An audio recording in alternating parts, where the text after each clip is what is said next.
Welcome to another episode of Stay Paid. I'm Joshua Stike along with Luke Acree, and our guest today is not only an incredible person, an incredible author, but also had a lot to teach Luke and I today. Yes, seriously. This episode, I mean, all of our episodes are selfish when we interview, these top producers and rock stars, but this one particularly is near and dear to our hearts because we're both fathers of growing girls. Yeah, and we don't know what we're doing. With our girls or with this intro either. We don't know what we're doing in business, life, raising our kids. It's a disaster here, ladies and gentlemen. On the show today, we'll bring her on in just a second, but we have an author, like I mentioned, Dr. Porges. She wrote the book, What Girls Need, How to Raise Bold, Courageous, and Resilient Women. So you've got to tune into this episode, whether you are male, female, parent, child. The leadership it doesn't really matter because it's incredible. it's all of the leadership principles and these skill sets that we can not only develop but also empower in those women in our lives to make great leaders of the future. But before we bring on Dr. Porges, first I just wanted to encourage everyone to take a survey for the podcast. So if you go to staypaidpodcast.com/survey, 7 quick questions, super easy to answer. We just want to learn a little bit more about you, learn what you like about the show, and maybe some other topics and guests that you would like us to have on the show. So that's staypaidpodcast.com/survey. We would also love it if you subscribe, if you're not already, on Apple Podcast or on Spotify. Make sure to drop us a review so I have some more reviews to read at the beginning of the show. Now let's get into this week's episode. From ReminderMedia, this is Stay Paid, a sales and marketing podcast on a mission to help you close more deals and retain more business. Hosted by the VP of Marketing, Josh Stike, and ReminderMedia's president, Luke Acree. So get ready to hear the golden nuggets that will allow you to live a life of freedom tomorrow, but only if you take action today. Our guest today is Marisa Porges, PhD. She's the author of What Girls Need, How to Raise Bold, Courageous, and Resilient Women, and is the 8th head of school at the Baldwin School, a 130-year-old all-girls school outside of Philadelphia, renowned for academic excellence and for preparing girls to be leaders and change makers. Dr. Porges served in the Obama White House and the U.S. Navy as one of the 8 female aviators in an air wing of about 200. Dr. Porges, awesome. Welcome to the podcast. Thank you for having me. Great to be here. It is awesome to have you. I have to fill the audience in. So Marisa and I are part of a business group together. You guys have heard me on the podcast before mention, the value of like getting a mentor, getting a peer group that you can mastermind with. And Marisa and I are part of a group together that's called YPO. That's we're in this business kind of group, but it's also, goes into personal self-development, all that stuff. And I've been getting to know Marisa. It's phenomenal. I'm so excited about this interview because here's why. Everybody also knows, not only obviously am I super into business and self-development, but I just had my first little girl. You did? Little girl named Evelyn. And I myself am so curious about this topic. You've written this book. Terrified about? Yeah, terrified about this, how to do a good job, how to make sure I do a good job, which is going to be really hard. But really this idea of how do I raise a strong and courageous woman? How do I, not only for my own daughter, but I'm also a leader within our company. Josh and I lead a company of about 300 employees. How do we do that in our own company? But would love for you, Marisa, to just take a little bit of time. You've had such a crazy career from a fighter pilot to now head of the Baldwin School. You've written this book. Can you walk us through the 30,000-foot view of your journey, what led you up to today, and really why you wanted to write this book? Yeah. Well, I love hearing that you guys are here both as parents with your girls in mind, but also the young women in your and women at any age and any stage of their career in your departments, in your company, for those listening, like any woman in your life, any girl at any stage, like we need to think differently about how we're helping girls, women, peers, because frankly, the world hasn't changed that much and there's still things that we need differently than some of our male peers. So that's the starting point. But it's a lesson that frankly, I learned over time, right? That first time I shot myself off a carrier for the Navy, like I wasn't thinking about I was a girl and I was with all guys. No, not at all. Of course, I'm there to, just like everyone listening, I'm there to reach for my golden ring and get it, right? But over time, as I navigated moments of like negotiating my next salary or my job title, or making transitions, or sitting around the table when I was working in the White House and sitting across from, or 2 seats down rather, from the president, the leader of the free world, and realizing after the fact that I'd spent the entire hour of my meeting with President Obama, my first time sitting across from the Oval Office talking about my issue, I didn't say a single word. But here I am, like a confident woman. I've got it. I'm at that point in my career where I can own, what it is I do. And I left the meeting and realized, oh my goodness, I let all the guys in the room answer the questions, ask the questions, make interesting points. And it kind of dawned on me that throughout our lives, I think we need to nurture those essential skills that it takes to be successful, to thrive, to lead, and to be our best selves. And that, very candidly, I learned as a woman, I need slightly different things than my male peers.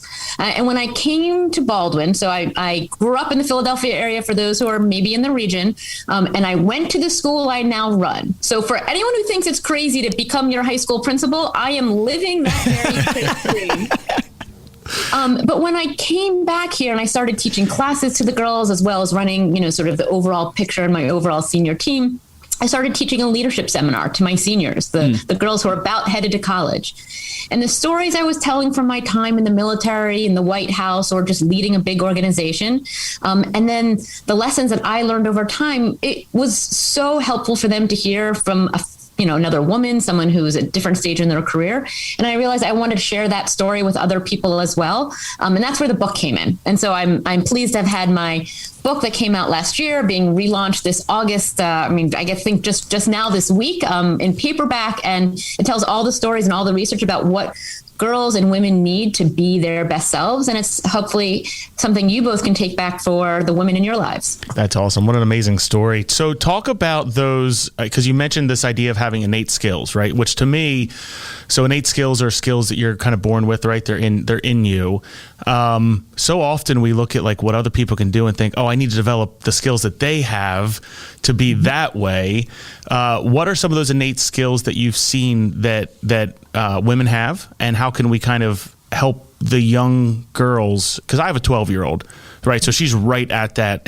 She's at that age where, man, I feel like you don't know what to do. I can't do anything right now. But at least I can hopefully learn from you and maybe offer some guidance there. What are some of those skills that women should be embracing, young girls should be embracing, that will give them a competitive advantage?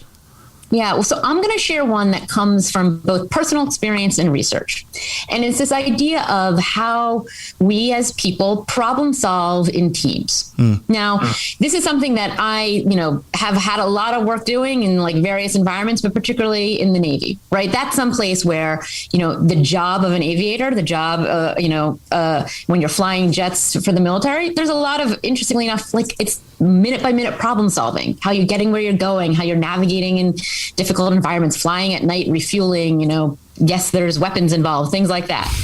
And one of the stories I share in my book, which at the time I didn't realize how unique it was. And it wasn't until years later when I reflected back on, to your point, Josh, what skills were sort of particular to me as a woman amidst a squadron of mostly men, was how I worked and collaborated with those around me and solve problems in slightly different ways, and it all came together when I was in a mid-air refueling moment. So we were, halfway across the Pacific, a night mission where we had to refuel mid-air, something that, is standard for Navy aviators. So we're pulling up to the tanker in the middle of the ocean, no land in sight, with our night vision goggles on, so we couldn't have seen anything anyway.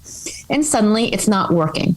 So we're literally watching the fuel tick down, realizing we have no place to go. If we do not get fuel, that is it, right? There's actually an emergency procedure in the handbook that when it says, if there's a problem with refueling, the last step in the book says eject. Wow. Like the worst thing you could imagine doing when you're in the middle of an ocean, eject. That's not what you're supposed to do. But that was go through all the steps, and if worst comes to worst, save yourself. But of course, that's not what you're going to do. You're there to figure it out. And it turns out that night in the plane, one of the plane I flew, there was 3, sometimes 4 aviators strapped into ejection seats together. And we had our pilot, and then with me was a fellow aviator named Kate, one of the few other women in the squadron and a few other women in the air wing. And what unfolded over the next hour was a slightly different way that we went about solving the problem. We communicated differently with each other.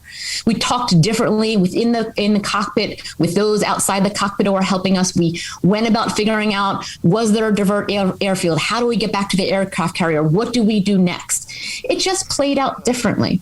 Now, I won't give you the end story. I mean, I'm here to tell the story so you know a little bit, but the rest of the story is in the book. But the point is, upon reflection, we learn as girls, as women, we're socialized in different ways early on to collaborate, to find middle ground, to figure out what works for everyone and to figure out a way forward that feels good. And that's just very different than a lot of how boys are raised. A lot of it is social norms. A lot of it is, customs and cultures and sort of where we're growing up these days.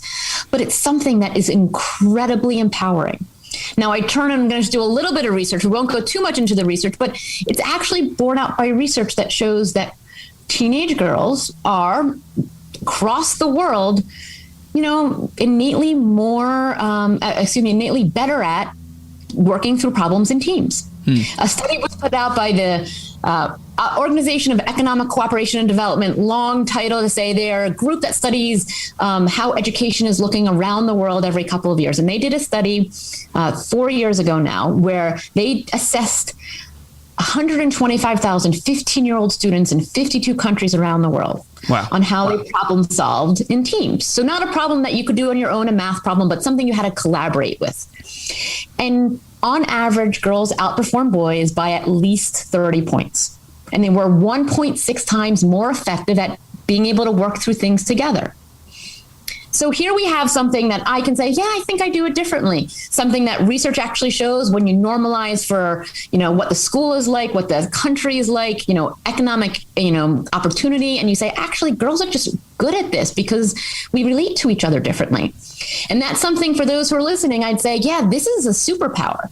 This is something that every workplace needs right now. Mm-hmm. It is how we solve for pandemics. It's how we solve for, sales. It's how we solve for growing our businesses. It's how we solve for developing our teams. And so that is one of the places, Josh, where I think we should start talking to our girls from an early age. Instead of just saying when they come home, hey, how'd you do in science class? It was like, hey, I hear you had a project you were working with a friend on. How'd that go? What was it like when you were working together? Hey, what happened when it didn't go so well?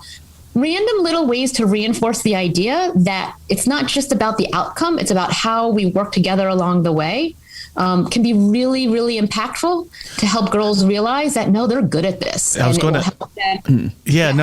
glad you went there because I was going to ask you, how do you, what words do you say? How do you empower that type of innate skill set? So it's more in the encouraging, walking through the process of how they problem solved or how they collaborated almost gives them the confidence that, hey, this is normal, this is good, was a great thing to do, which translates later in life, I'm assuming.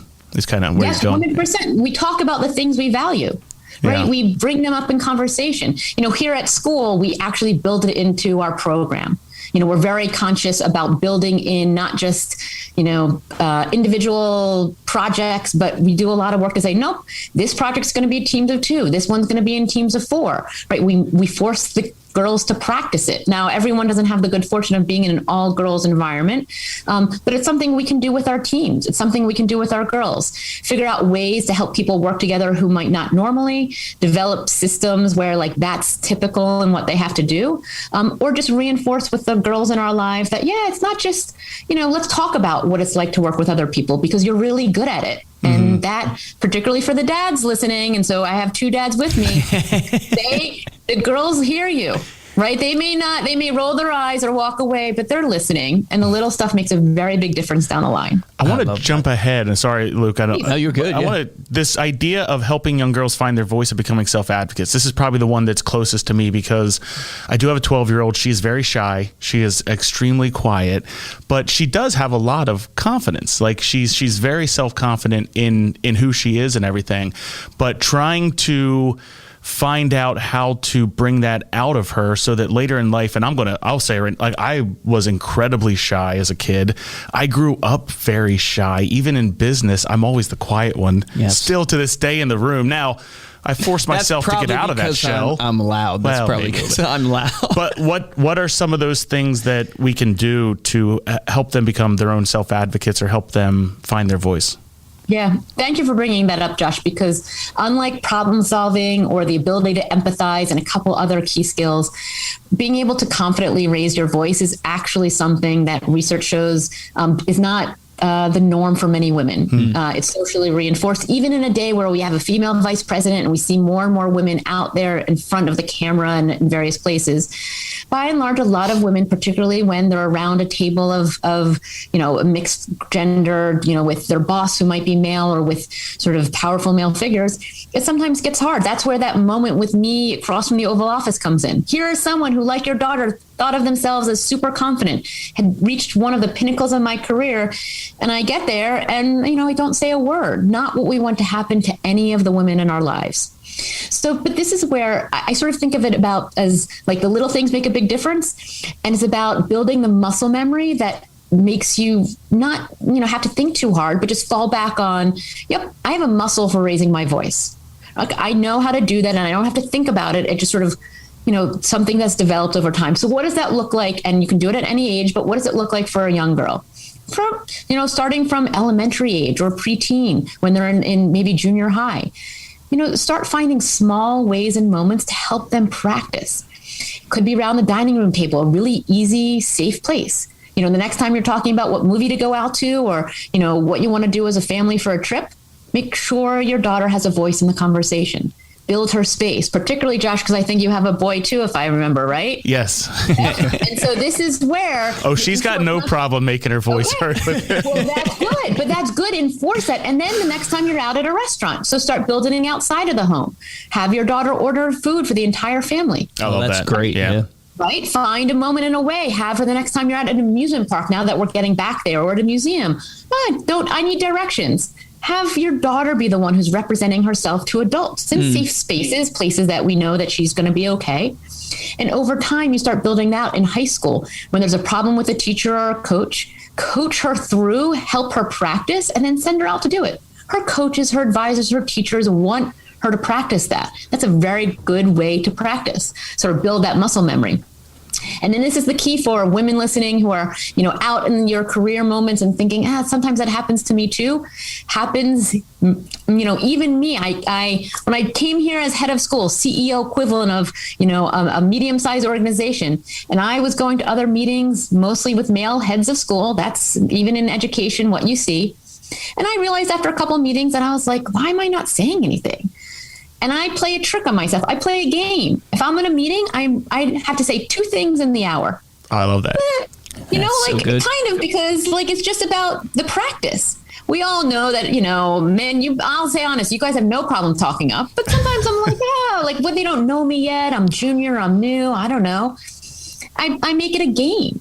And so for women out there, figure out what it takes to help you practice at whatever stage of your career it is. And for the leaders in the room, figure out moments around the table to build those times in so you pull the voices forward.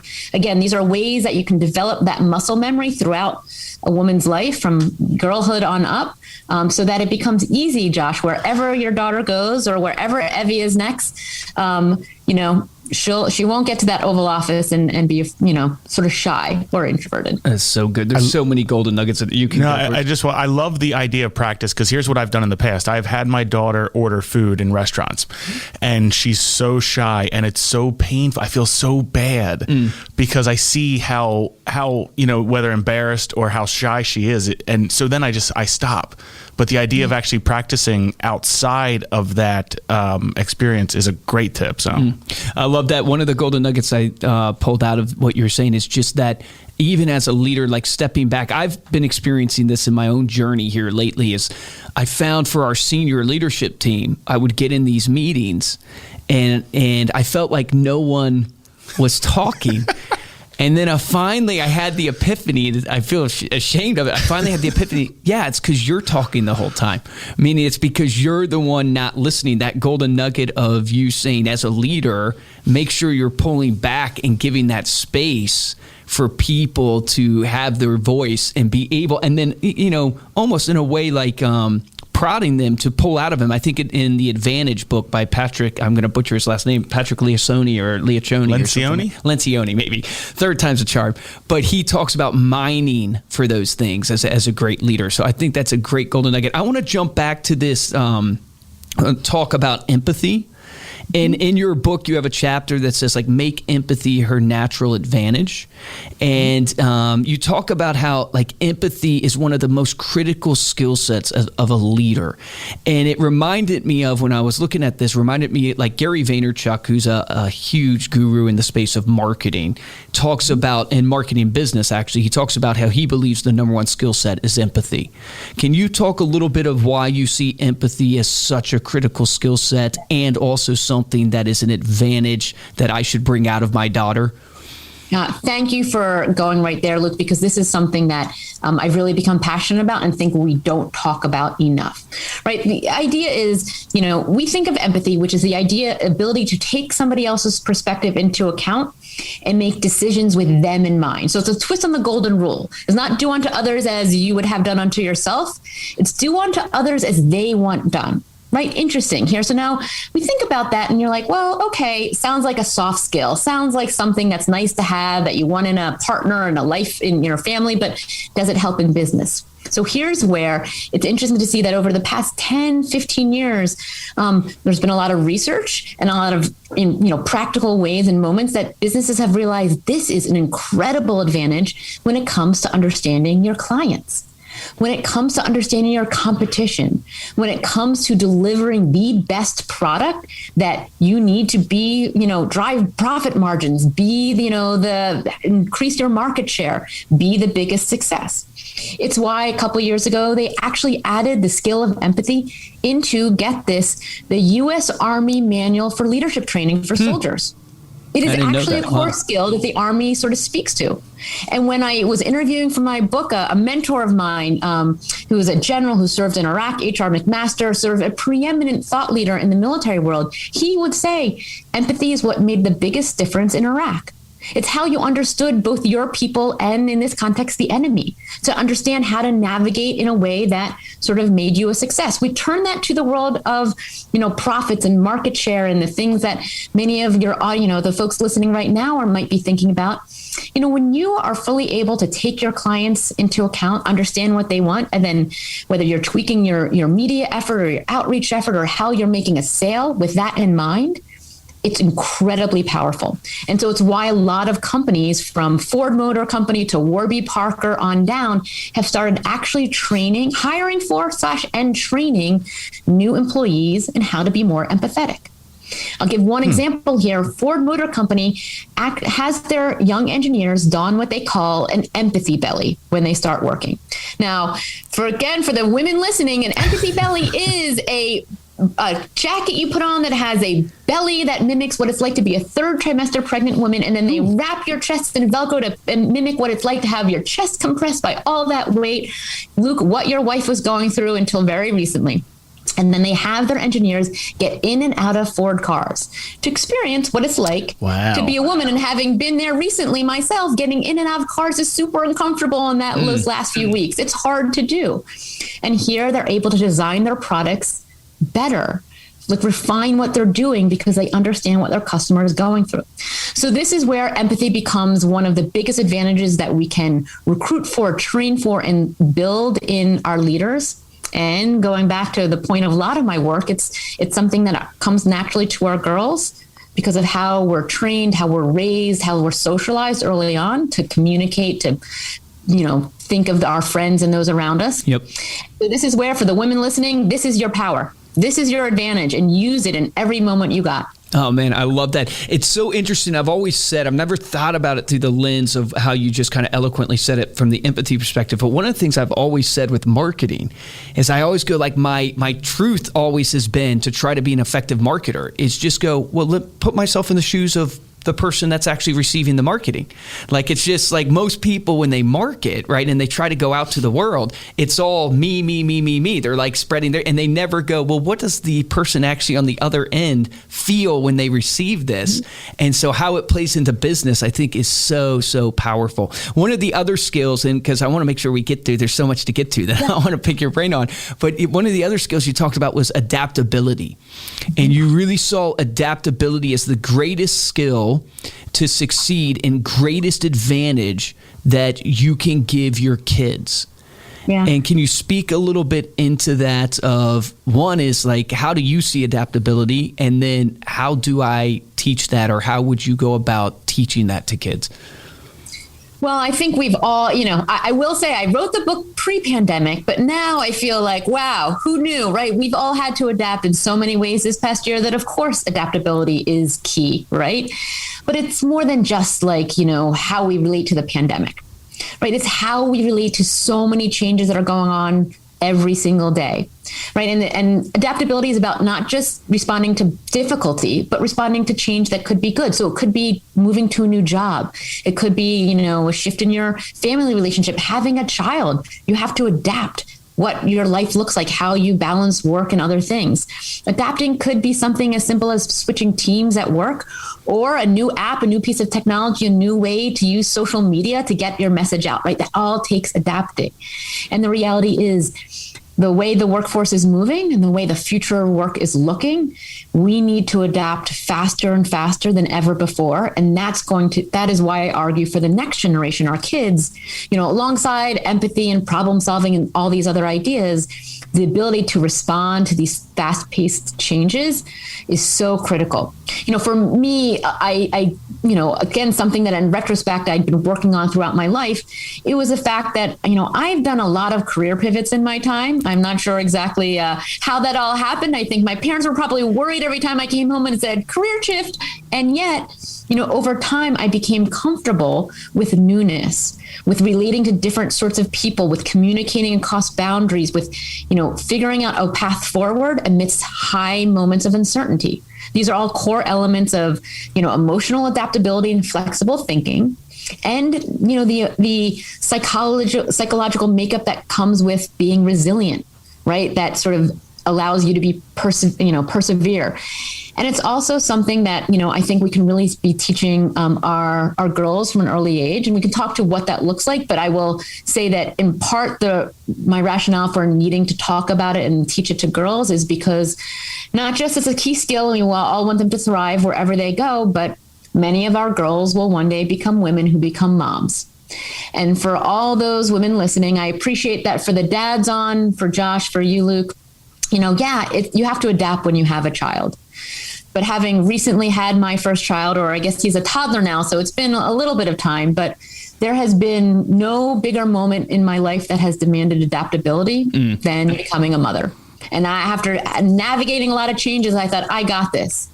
Okay, that's true, but it required a very fundamental shift in how I approached the world and life that I truly think is unique to not maybe all, but most women when they go through these transitions that are unique to being a mother. So I just throw that out there because I don't think it's something we honestly talk about, but is part of my conversation with the girls at my school. No, I just literally, obviously Evelyn was born about 6 months ago, and I have just been amazed at the life transition and the life shift, obviously, because you don't know what you don't know, but going through it myself and then watching like Megan, my wife's whole life shift, and what you're talking about, the adaptability and even for myself, right? I think of myself and the changes that have happened in my scheduling and the changes that have happened in my sleep habits and the changes.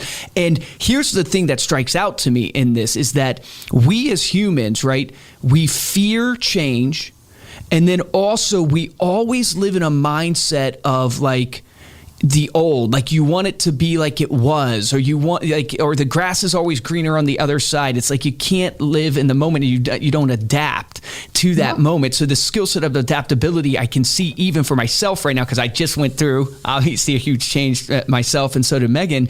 How would I then kind of share with Evelyn Do you let her fail? Is that what it is? And you let her understands the pains of, hey, this is what happens in life. I'll translate it to employees, right? Because a lot of people are listening to this. Like, how much of it do you step in? How much of it do you let the adapting naturally take place based upon the lessons that life is teaching you? What would be your advice there? I think it's a little bit of each. So part of it is going back to the being comfortable with discomfort, right? Being comfortable with failure, realizing that most failure is not like the big capital F failure sort. It's the little failure that happens. And okay, so that's part of it. But I think sometimes it's about building those moments into normal, the everyday, so that we get used to it. Right. So I'll give an example for kids and I'll give an example for teens. Right. For kids, there are many ways we can help our girls or our boys, because this is important for boys too, practice dealing with new environments, dealing with uncertainty, dealing with that discomfortable feeling that comes with having to adapt. Right. The next time you're choosing what soccer team your child will join or what after school program she or he is going to be part of, resist the temptation to say, why don't we go to the one where all your friends are going? Right. Or choosing, trying to get that teacher, because she had your daughter before, why don't you try? It's a safe spot. It's a safe way to say, hey, let's try the one where there's new people. It's fine because they're going to be great. That's what those places are. They're ways that when we're young, we test ourselves. One of the girls I interviewed for the book, a dear friend of the daughter of a dear friend, describes she learned to adapt by going to summer camp. It wasn't really on her thing. She liked ballet. She liked this, she liked that, but her parents made her go to an outdoorsy summer camp. And she can speak to the moments when she had to figure out how to make friends in a new way, how to deal with things that she was finding discomfortable, canoeing and being outside and living in tents. And then the reason why this all came out was because I asked, well, how did you transition so well to a new middle school? You moved, from one state to the other at the last minute. You had to join a new middle school, all these new people. And she said, well, I dealt with that uncomfortable feeling before. I knew how to navigate new groups. I figured it out. We can do the same thing with our teams. We can do the same things with the groups we manage. Right? The next time we're doing a retreat or having a moment where you're sort of trying something new, break up the people who work together and force them with different folks. Everyone pick a color and that's who you're working with today. Or if you're the one in charge, actually put them together because who typically works together and who is more uncomfortable, sort of crossing boundaries. Figure out ways and times where we can help people manage discomfort. It helps later on when we all have to do it in life. That's part of the modern world. So that's just one way. The book has lots of other examples, but that's sort of one idea we can use at any stage of life. I love it. I love the little gleam in your eye when you said, make them work with people they don't want to work with. So what are some of the other skills that we should be teaching our kids today for this future workforce? We talked about empathy. We talked about adaptability. We talked about collaboration. What are some of the other skills? Yeah, well, one that I'm, really keen, particularly for girls to learn, is how to be persuasive and how to negotiate effectively.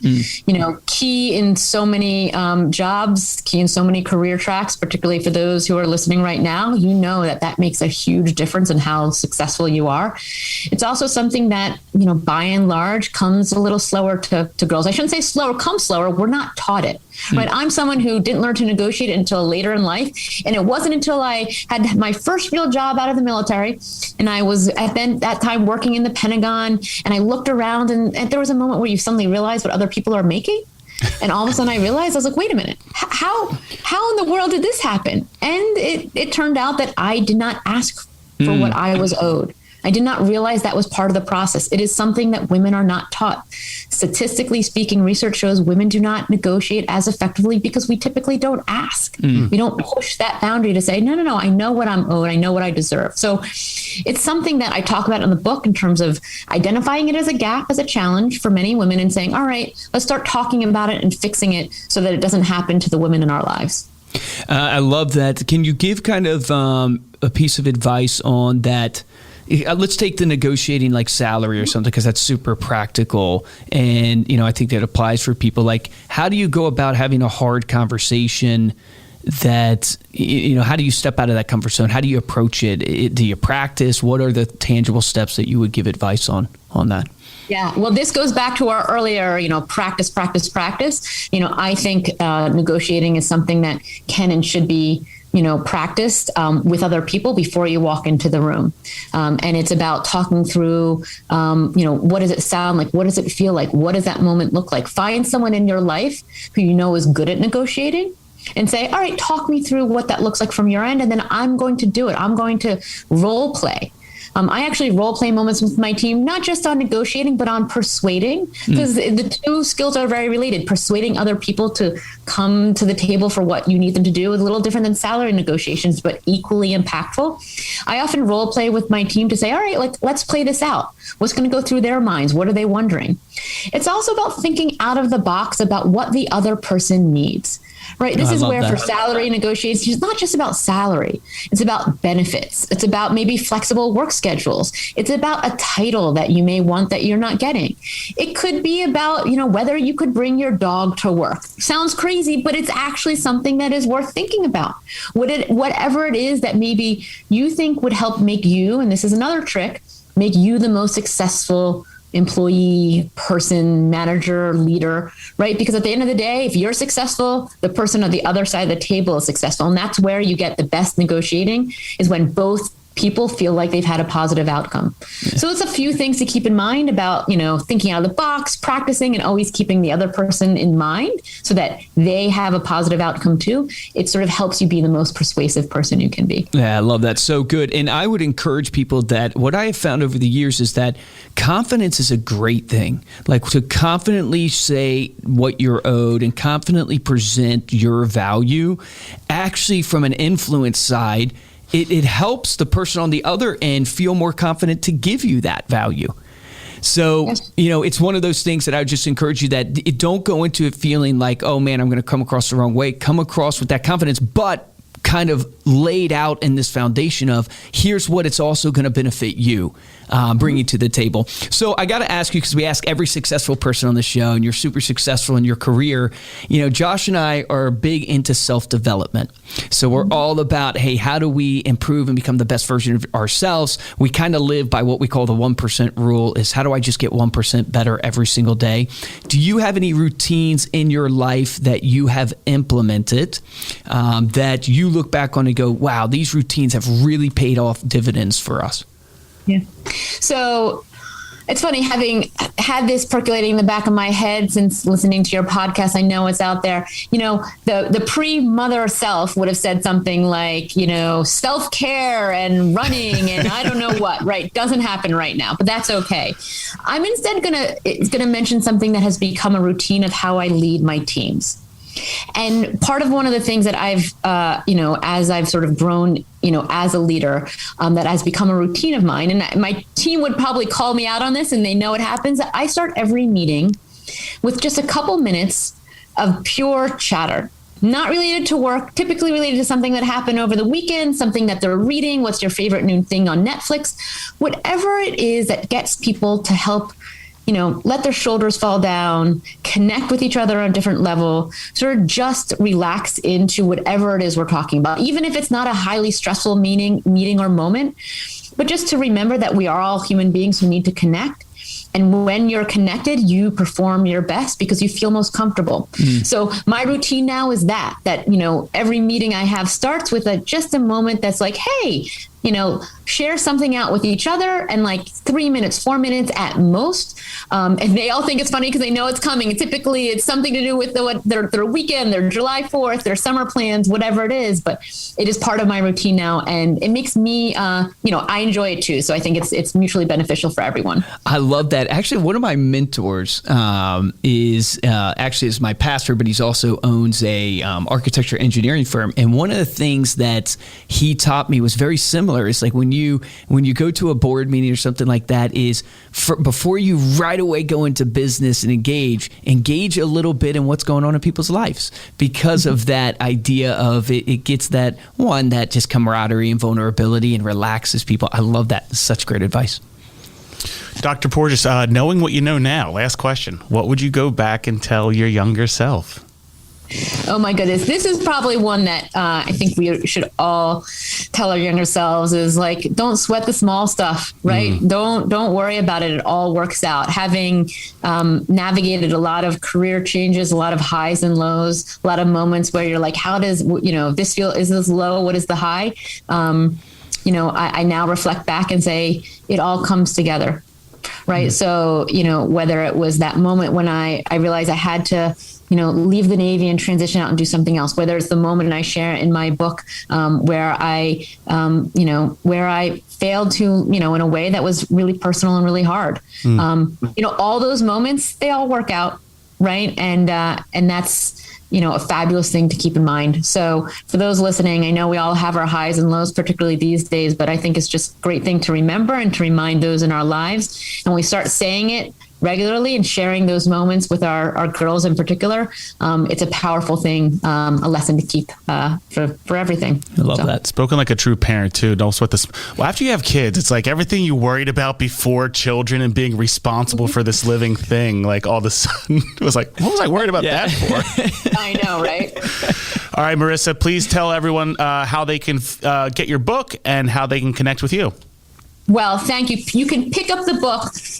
Here's in hardcover, out in paperback just this week, and it is on Amazon, at independent bookstores, at online, wherever you pick up books. Please pick it up. You can also find me on my website, whatgirlsneed.com. Reach out. Lots to talk about there, but also good resources for parents, leaders on the website itself.